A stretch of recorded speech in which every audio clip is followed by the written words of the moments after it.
은혜로운 찬양 감사합니다. 특별히 우리 남전도의 찬양팀 참 감사합니다. 뭐 이제 저희 아버지 세대는 그러지는 않는데요. 저희 세대만 해도 이제 밖에서 치고 안에 들어와서도 밥해야 되고 빨래해야 되고 애도 봐야 하고 쉽지가 않습니다. 우리가 너무 힘들고 어려우면 어떻게 고백하면 하나님 앞에 이상하게 우리가 너무 힘들면 하나님 앞에 하나님 제가 잘못했습니다. 그렇게 고백을 하게 되는 거예요. 이게 참 신기해요. 사람이라는 게 우리가 너무 힘들고 어려우니까 누구보다 그 십자가 은혜를 더 이렇게 경험하게 되어지는 것 같아요. 오늘 우리 찬양 인도하시는 우리 집사님 삶이 얼마나 십자가 같으면 그 은혜가 좀 누구보다도 이렇게 절실히 느껴지는 그 은혜가 있는 것 같습니다. 참 이렇게 섬기는 게 결코 쉬운 일이 아닌데 제가 청년들 보고 늘 그렇게 이야기합니다. 결혼하면 끝이라고. 결혼하면 더 이상 뭐 배우는 것도 더 이상 하는 것도 쉽지가 않으니까 청년 때는 뭐라도 할 수 있다고. 청년 때 좀 더 해라고 그렇게 이야기를 하는데 결혼해서도 힘들고 어려운 가운데에서도 이렇게 섬겨주시는 우리 남전도 회원님들 그리고 찬양팀 참 감사하게 생각합니다. 오늘 저는 우리가 너무나 잘 아는 이 빌립보서 이 말씀을 가지고요 예수의 정신이라는 제목으로 은혜를 나누기를 원합니다. 그 특성도 그렇게 했던 것처럼 이제 사순절입니다. 여러분들 이 사순절 어떻게 보내고 있으신가요? 보다 더 그 십자가의 그 의미를 조금 더 깊이 묵상하고 그 은혜를 누리고 계신가요? 저는 오늘 이 본문의 말씀을 가지고 그 십자가의 의미를 다시 한번 생각해보는 시간이 되기를 원하는데요. 사진을 한번 볼까요? 네. 죄송합니다. 저희 집 애기 사진을 사용해서 저희 집 둘째 아이입니다. 드디어 어린이집을 나가게 되었고요. 꿈만 같은 일이 저희 집에도 이제 발생하게 되었습니다. 그런데 한 가지 문제가 생겼는데요. 어린이집을 다녀오면 애가 너무 지쳐하는 겁니다. 너무 힘들어 해가지고 바닥을 그냥 막무가내로 이렇게 주저앉아 버립니다. 다음 사진이 있는데 형은 그렇게 그나마 이렇게 올라가는 얘는 도무지 움직일 생각을 하질 않는 겁니다. 그래서 저희 아내가 곤욕스러울 때가 한두 번이 아닌데요. 그런데 중요한 것은요, 이렇게 지쳐있고 힘들어 있는 이 아이를 움직이는 한 단어가 있습니다. 무엇일까요? 무엇이 이렇게 지쳐있는 이 아이를 움직이게 할까요? 예? 그래도 목사 자녀인데 하나님 말씀일까요? 아닙니다. 유라, 집에 올라가면 딸기 있어. 그러면 그때서야 이 아이가 눈이 번쩍 떠 있어. 엄마 딸기 있냐면서 딸기 그러면서 일어나서 집을 올라가곤 한답니다. 우리 둘째 아이를 움직이게 하는 것은 딸기입니다. 여러분을 움직이고 있는 것은 무엇입니까?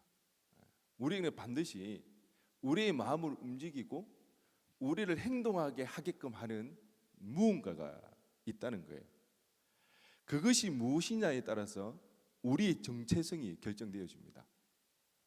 그리고 한번 잘 생각해 보시기 바랍니다. 요즘 나는 무엇에 의해서 움직이는지, 무엇에 의해서 우리의 마음이 변화되어지는지, 그것이 바로 나를 움직이게 하는 그 무엇이라는 것입니다. 오늘 본문은 바로 이 이야기를 해주는데요. 예수님께서는 우리의 구원자가 되어주시기 위해서 어떤 사고방식, 영어로는 마인드셋인데요, 우리가 잘 알고 있는 너희 안에 이 마음을 품으라 할 때 이 마음이 사실은 사고방식이라는 겁니다. 마음이라는 말과 좀 대비되는 표현으로서, 왜? 마음에는 조금 감정적인 요소가 많이 가미되어 있으니까, 그래서 이 마음이라는 이 단어와 대비되는 말로서 저는 정신이라는 단어를 사용해 보는데요. 예수의 정신이 무엇이었는가? 예수님은 우리의 구원자가 되기 위해서 어떠한 사고 방식으로, 어떠한 사고 체계를 가지고 구원자가 되어 주셨는가? 그 내용을 오늘 본문은 이야기를 해주고 있고요. 오늘 성경은 또한 우리에게 이 예수님의 이 사고방식, 이 정신을 우리 가운데 가지라고 하는 겁니다. 만약에 우리가 이 예수님의 사고방식, 이 정신이 없다면 우리는 주님의 몸된 교회를 온전히 이룰 수 없다고 사도 바울은 오늘 우리에게 이야기해주고 있다는 것입니다. 사도 바울은 먼저 빌립보 교회를 향해 이 마음, 곧 예수님의 사고방식, 이 정신을 너희 안에 가지라고 이렇게 이야기를 하는데요. 우리가 흔히 너희 안에라고 했을 때 이 말을 내 마음 안에 in you라고 생각을 하기 쉬운데요, 원래 의미는 그런 것이 아닙니다.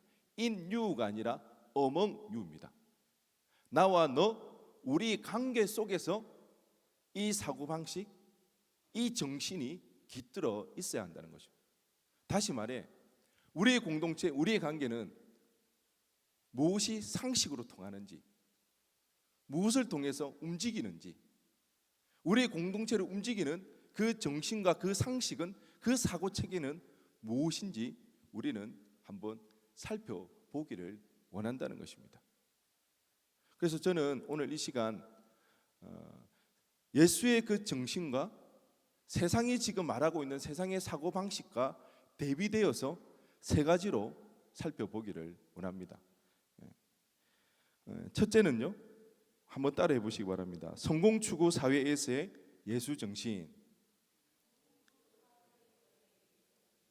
좀 긴가요? 반토막 잘라서 할까요?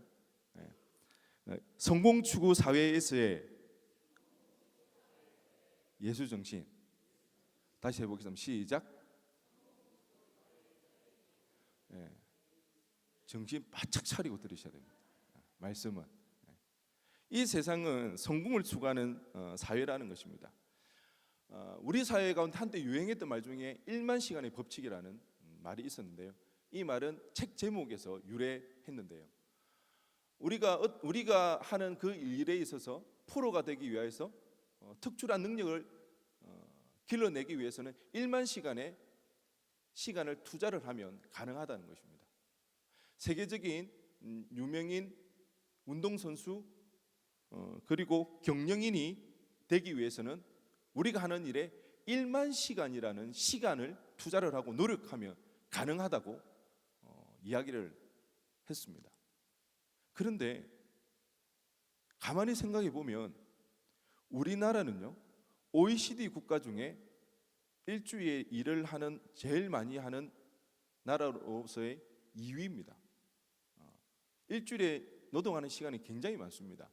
그래서 조사를 해보았더니까 30대 중반만 되면 내가 하는 일에서 1만 시간 이상으로 일을 하더라는 것입니다. 여러분이 하고 있는 그 일에 여러분이 지금 전문가가 되었습니까? 최고가 되었습니까? 사람들이 인정해주고 알아주는 그 자리에까지 올랐습니까? 그러고 보니까 안 되더라는 겁니다. 1만 시간이 투자되었는데 왜 나는 최고가 안 되지? 이 분야에서 왜 전문가가 되어지지 않지? 그래서 고민을 해보니까 사람들이 일정한 시간이 지나고 나서 보니까 더 이상 노력하지 않더라는 겁니다. 그 수준에 안주하면서 생활을 하더라는 겁니다. 그래서 다시 한번 학자들이 연구를 하니까 의식적인 연습이 필요하다는 겁니다. 우리가 취미생활을 하든지 우리가 직장에서 우리가 맡은 일을 할 때에 내 실력, 자기 실력보다 조금 더 높은 수준의 목표를 잡아서 자신의 한계를 돌파해 나가는 연습을 의식적으로 해야 된다는 겁니다. 그랬을 때에 그 분야의 전문가가 되어진다는 것입니다. 뿐만 아니라 그릿이라는 책도 있습니다. 그릿. 이 책의 저자가 이 그릿이라는 말을 만들었는데요. 그것은 끈기와 열정입니다. 실패하여도 포기하지 않는 끈기와 열정을 가지고 자신의 일에 매진하는 사람, 힘들어도 포기하지 않고 열정적으로 자신의 일을 해나가는 사람. 열정은 강도가 아니라 지속성이라고 말하면서 끝까지 자신의 일을 해나가는 사람. 1만 시간의 법칙이라는 책, 그릿이라는 책, 이런 책들이 나올 때마다 우리 사회에서는 베스트셀러가 되었습니다. 왜 그랬을까요? 이렇게 하면 뭐 하기 때문에? 성공할 수 있기 때문에. 사람들이 열광을 했습니다. 왜? 성공하고 싶어서. 이 사회는 성공주의로 점철되어 있는 세상이라는 것입니다. 어떻게 하면 자신의 역량을 최대한으로 끌어올려서 성공할 수 있을까? 자신의 재능과 노력으로 보다 더 나은 삶을 살 수 있을까? 온통 자신의 성공에만 몰두해 있는 그런 세상이라는 것입니다. 그 세상 속에 우리가 살다 보니 나도 모르게 성공에 몰두해 있는 모습이 너무 많다는 것입니다. 여러분 잘 한번 생각해 보십시오. 우리의 믿음 생활에 있어서 믿음의 배신감을 느낄 때가 있습니다. 언제가 그러는가요? 주님, 내가 이렇게 열심히 했는데요, 왜 내가 원하는 목표대로 뜻대로 되어지지가 않을까요? 이 발상 자체가 어디에 젖어 있는 거예요? 내가 열심히 하면 그에 따른 성공이 되어져야 된다. 성공주의에 물들어 있는 증거라는 겁니다. 그런데 우리 주님의 정신은 이와 정반대라는 겁니다. 주님께서 우리의 구원자가 되어주시기 위해서 어떻게 하셨는지 우리 말씀을 한번 같이 읽어보도록 하겠습니다. 근본 하나님의, 읽겠습니다. 시작.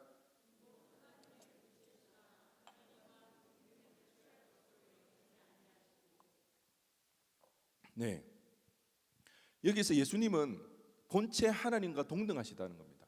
본질적으로 하나님과 동일하신 분이라는 겁니다. 그렇지만 그 하나님과 다를 바가 없지만 동등한 것으로 취하지 않으신다는 것입니다. 그래서 이 말은 자신이 하나님이라는 그 이유 때문에 예수님께서는 유익을 취하지 않으신다는 겁니다. 예를 들어서 하나님이기 때문에 영광을 받으실 수도 있습니다. 하나님이기 때문에 무한한 능력을 행할 수도 있습니다. 하지만 우리 주님은 자신을 위해서는 영광을 드러내지 아니하시고 자신을 위해서는 자신의 능력을 사용하지 않으셨다는 것입니다. 겟세마네 동산에서 기도하시다 잡혀가실 때에 베드로는 어떻게 합니까? 칼을 꺼내어 대제사장의 종 말고의 귀를 잘라버리지 않습니까? 그때 우리 주님께서는 내가 지금이라도 12영 더 되는 천사를 부를 수 없는 줄 아느냐, 이렇게 말씀하시고 당신의 능력을 행하지 아니하시고 그냥 순수히 잡혀 가신다는 것입니다. 그래서 우리는 이 본문을 이렇게 해석할 수가 있습니다. 우리 본래 다 함께 한번 읽어보겠습니다. 시작. 본래 예수님께서 하나님이시기 때문에 그 특권과 동등함을 탈취하지 아니하셨다. 포기하셨다. 예수님의 속성이 나온다는 것입니다. 예수님의 속성은 자신의 모든 것을 포기하시는 분입니다. 자기 중심적인 요소가 전혀 없으시고요.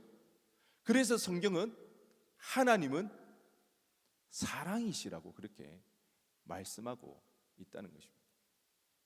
주님은 이러한 사고방식, 이러한 정신이 있었기에 우리의 구원자가 되어 주실 수가 있었습니다. 만약에 예수님의 이런 정신이 없었다면 결코 우리의 구원자가 되어 주실 수가 없었다는 것입니다.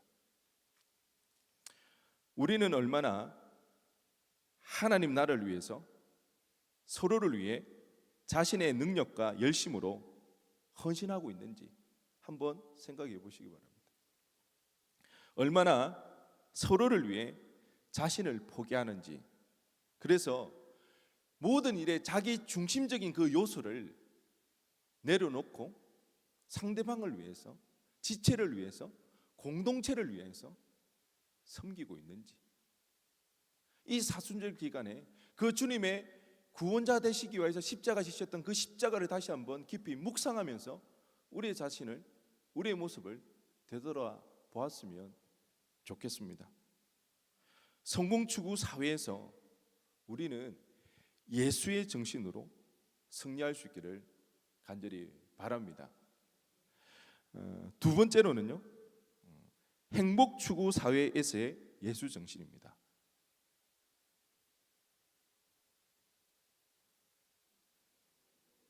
예, 예. 행복 추구 사회에서의 예수 정신입니다.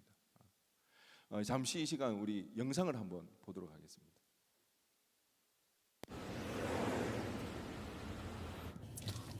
주름이 자글자글하네. 이뻐 이뻐. 뭐야? 또 안 먹었어? 아 이거 좀 쓰더라고. 달면 그게 약이야? 꿀이지? 그리고 이게 얼마짜린데? 매일 술 마시고 주말에 골프하고 그게 제정신이야? 나 때문에 스트레스가 많아진 아내를 위해 릴렉션 컴포트 시트 버튼을 가볍게 눌러주세요. 무중력 중립 자세로 신체의 피로도를 저감시키는 세계 최초 동승석 릴렉션 컴포트 시트. 스트레스 릴렉스. 전방에 정체 구간입니다. 3, 2, 1 스톱. 목표 나왔어. 아 진짜 왜 이렇게 거리감이 없어. 백미러 보고 깜빡이 켜고 저 옆에 차 지나갈 때 내가 뭐라 그랬어. 휙훅 이거라고, 훅휙 사고라고.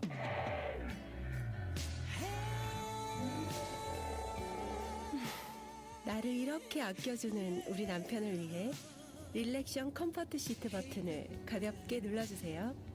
무중력 중립 자세로 신체의 피로도를 저감시키는 세계 최초 동승석 릴렉션 컴포트 시트. 잔소리 릴렉스. 이뻐 왜 이렇게 느려? 엄마 나 진짜 여기 스마트폰 좀 저거를 바꿔주라고. 아직 새 폰인데 뭐 어때서 그래? 아니 이게 무슨 새 폰이야 똥폰이지. 아니 다른 애들 엄마들은 새 폰 하면 바로바로 바꿔주는데 왜 엄마 안 바꿔주냐고. 입. 작년에도 그래. 내가 로피디 한 장만 사달라 그랬잖아. 내가 그것 때문에 추워서 공부를 할 수가 없다고.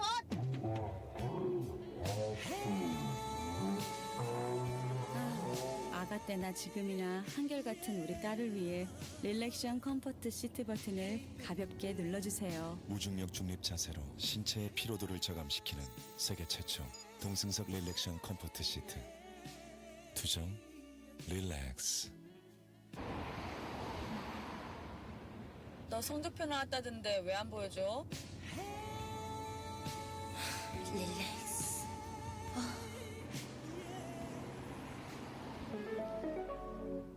예.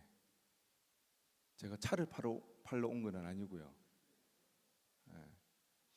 제가 이걸 영상을 보시는 여러분들 얼굴을 보니까 딱 그 남자 성도님들과 여자 성도님들의 표정이 대비되는 것 같아요. 남자 성도님들 얼굴의 표정이 밝아지면서 그래, 저거는 있어야 돼. 예. 그런 마음. 여자 성도님들은 뭐야 저거? 그런 표정이 있는데요. 우리가 물론 저 차가 있다고 해서 아내의 남편의 잔소리가 사라질 거라는 그런 생각을 하지는 않습니다. 그런데 중요한 것은 무엇일까요? 은연중에 우리가 의식을 하게 된다는 겁니다. 우리 안에 있는 문제들, 우리가 불행한 이유는 뭐가 없기 때문에? 차가 없기 때문에. 차가 있으면 행복해질 수 있지 않을까? 차가 있으면 더 나은 삶을, 이 문제를 해결할 수 있지 않을까? 지금 우리가 살아가고 있는 사회에서 최고의 화두는요, 아마 행복일 겁니다. 제가 청년부 사역을 하면서 청년들과 지내다 보면요, 청년들 중에 많은 지체들은 성공보다, 돈을 많이 버는 것보다 오히려 편안하게, 오히려 마음 편하게 행복하게 사는 것을 더 중요하게 생각하는 지체들이 많습니다. 그래서 힘들게 어렵게 결혼을 해야 하나? 결혼을 했어도 아이를 낳아서 기르는 그 모습이 너무 힘들어하는 것들을 보면서 굳이 아이를 낳을 필요가 있을까? 그것을 가지고 고민하는 지체들이 참으로 많이 있습니다. 이런 세태 속에서 이 사회는요, 계속해서 소비주의를 조장하고 있습니다. 우리가 하루 중에 가장 많이 보는 것이 무엇인 줄 아십니까? 하나님의 말씀인가요? 늘 우리 가운데 우리가 보고 듣는 것은 광고입니다. 커머셜입니다. 여기저기 사방팔방에서 우리의 구매 욕구를 자극하는 영상들로 가득합니다. 그리고 그 중심에는 이것을 살 때만 행복할 수 있다는 메시지를 끊임없이 우리에게 보내주고 있습니다. 그러다 보니까 어느새 우리는 행복하기 위해서 소비를 하는 행복 추구자가 되고 말더라는 것입니다. 이에 반해 예수님은 그러지를 않으셨습니다. 우리 다 함께 읽어보겠습니다. 자기를 비워. 시작. 예수님은 도리어 비우셨습니다. 자기를 비우시고 우리의 제물이 되시기 위해서 이 땅에 오셨는데요. 마가복음 10장 45절 말씀을 보면 인자가 온 것은 섬김을 받으려 함이 아니라 도리어 섬기려 하고 자기 목숨을 많은 사람의 대속물로 주려 함이니라. 예수님은 대속물이 되기 위해서 이 땅에 오셨습니다. 그래서 자기의 모든 것을 비우셨습니다. 비우다, 이 말이 헬라어로 케노우입니다. 케노우. 이 말의 명사형이 케노시스입니다. 케노시스, 자기 비움. 예수님은 철저히 자기를 비우셨습니다. 우리를 구원하시기 위해서.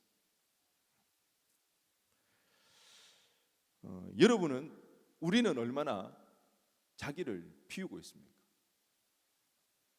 행복하기 위해서 우리는 끊임없이 채우고 있습니다. 우리의 개인주의적인 그 구원관에 입각하여서 예수님의 십자가도 나의 행복을 위해서 끊임없이 나를 채우는 그런 존재로, 그런 십자가가 되어지고 말았습니다. 그 십자가를 통해서 우리가 해야 할 것은 우리도 주님처럼 비워서 섬기는 그 모습이 우리 가운데 있어져야 합니다. 우리 삶의 혹, 우리의 섬김과 우리의 봉사도 자기를 채우기 위한 것은 아닌지 한번 생각해 보시기를 바랍니다. 우리 마지막으로 자기 권리를 추구하는 사회에서의 예수 정신입니다. 무슨 권리? 자기 권리를 추구하는 이 사회에서의 예수 정신입니다. 한국 사회에서도 더 이상 동성애가 자유로울 수 없는 그런 상황이 되었습니다. 여기에는요, 자기 결정권이라는 중요한 인식들이 들어 있는데요. 자기 인생의 주인은 자기이기 때문에 자기에게 자기가 결정할 권한이 있다, 권리가 있다고 생각합니다. 어디까지요? 성에 있어서도, 성의 정체성에 있어서도 내가 선택할 수 있는 권리가 있다고 그렇게 이야기를 합니다. 이처럼 우리가 살아가는 이 사회에서는 개인의 권리를 제일 첫째 되는 중요한 덕목으로 여기고 있습니다. 그러다 보니 공동체, 전체, 국가, 가족, 이보다는 자신의 개인이 더 중요합니다. 개인이 더 먼저인 세상이 되었습니다. 그래서 늘 어떻게 판단합니까? 전체를 위해서? 아니요. 개인적으로 봤을 때 내가 더 편안한지, 더 좋은지 자기의 개인의 기준에 맞추어서 사람들은 선택합니다. 그것이 당연하게 여겨집니다. 그것이 옳다고 생각되어집니다. 자기 권리를 추구하는 것이 팽만하여진 사회 속에서 우리는 살아가고 있습니다. 그러다 보니 우리도 자칫 잘못하면 우리 교회 내에서도, 이 공동체 내에서도 늘 자기 권리를 우선시 생각하기가 쉽다는 것입니다. 하지만 우리 주님은 그러지 않았습니다. 우리 주님이 어떻게 하셨는지 다 함께 읽어보겠습니다. 시작.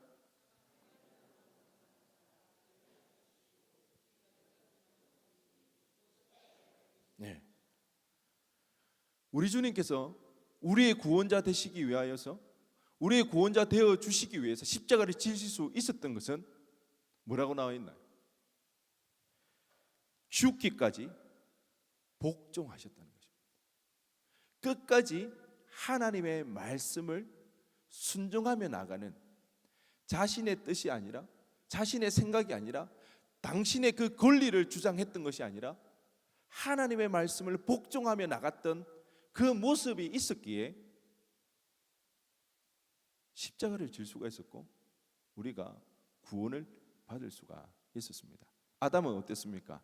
하나님의 형상대로 지음을 받은 아담은 도리어 자기 권리를 주장하면서 선악과를 따먹는, 그리하여 죄를 범하는 그 일을 저지르고 말았습니다. 그렇지만 이에 반해 우리 주님은 끝까지 하나님의 말씀에 순종하여 그 길을, 십자가 지는 그 길을 걸어 가셨다는 것입니다. 여러분, 우리의 삶은 어떻습니까? 우리의 공동체는 어떻습니까? 끝까지 하나님의 말씀에 순종해 나가고 있습니까? 아니면 늘 언제나 사사건건 내 권리를 먼저 내세우고 있습니까?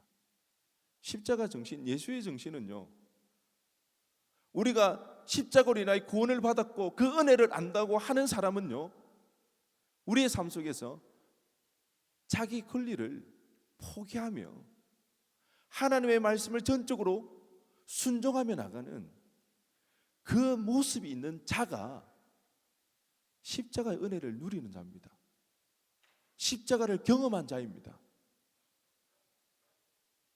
주님을 따라가는 제자가 되어질 수가 있는 것입니다. 말씀을 마무리하겠습니다. 우리를 움직이는 것은 무엇입니까? 우리 공동체에 작동하는 원리는 무엇입니까? 여전히 성공을 추구하고 행복을 추구하고 자기 권리를 추구하는 저 세상의 사고 체계가, 사고 방식이 혹시 우리 공동체 내에서도 작동 원리로 발생하고 있는 것은 아닌가요? 그런 세상 속에서 우리 공동체가 주님의 피값으로 세우신 이 교회가 하나님의 교회 되기 위하여서는 예수의 정신이 우리 가운데 깃들어야 할 줄로 믿습니다. 자기 권리를 내세우는 것이 아니라, 성공을 추구하는 것이 아니라, 비우고 자기 중심성에서 탈피하여서 서로를 위해서, 서로를 생각하면서 자기 권리를 포기하고 자기를 비워나가는 그런 모습 가운데 하나님의 아름다운 교회가 우리 가운데 세워질 줄로 믿습니다. 이 사수절 기간을 통하여서 그 십자가의 의미를 다시 한번 깊이 묵상하며 우리의 삶 가운데, 우리의 공동체 가운데 예수의 정신이 온전히 세워지기를 주님의 이름으로 간절히 축원드립니다. 우리 시간